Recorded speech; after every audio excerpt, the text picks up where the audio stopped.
આજરોજ police control રૂમમાં 112 ઉપર એક મેસેજ આવેલ કે તેમની ભત્રીજી છે, જેમની ઉંમર આશરે 5 વર્ષ છે, તેની સાથે રેપ કરવાનો પ્રયાસ કરવામાં આવ્યો.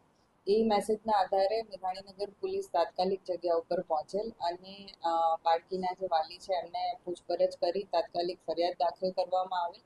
બાળકી સાથે જે એમના પડોશમાં રહેતા પડોશી છે તેમના દ્વારા તેને શારીરિક અડપલા કરવામાં આવે અને જેની ફરિયાદ બાળકીએ તેમની માતા તથા ફોઈને કરેલ, જે આધારે મેઘાણીનગર પોલીસ સ્ટેશનમાં પોક્સો એક્ટ હેઠળ જાતીય સતામણી અને બાળકો સાથે કરેલ આ પ્રકારના કૃત્ય અંગે ગુનો દાખલ કરવામાં આવેલ છે. હાલ તાત્કાલિક જ આરોપીને હસ્તગત કરી અને પોલીસ અટકાયતમાં લેવામાં આવેલ છે અને તેના વિરુદ્ધ કાયદેસરની કાર્યવાહી હાથ ધરવામાં આવેલ છે.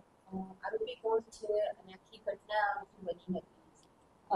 જે તે વખતે આ જે બાળકી છે એના પડોશમાં રહે છે આરોપીનું નામ છે નંદલાલ આસવાણી, જે વર્ષોથી એમની પડોશમાં રહે છે. બાળકીની ઉંમર આશરે 5 વર્ષ છે. તો આરોપી દ્વારા બાળકી જ્યારે રમવા જતી ત્યારે એના ઘરે બોલાવી અને તેની સાથે શારીરિક છેડછાડ કરવામાં આવતા હતા, જેની કમ્પ્લેન બાળકીએ પોતાની માતા અને ફોઈને કરેલી હતી. જેના આધારે તાત્કાલિક જે બાળકીના માતા પિતા છે તેમને પોલીસનો સંપર્ક કરેલ, 112 ઉપર મેસેજ કરવામાં આવેલ અને તાત્કાલિક વિધિન 5 મિનિટ્સ પોલીસ ત્યાં પહોંચી જઈ અને બાળકીના માતા પિતાની ફરિયાદ લઈ અને આરોપીને તાત્કાલિક હસ્તગત કરી અને કાયદેસરની કાર્યવાહી હાથ ધરેલ છે.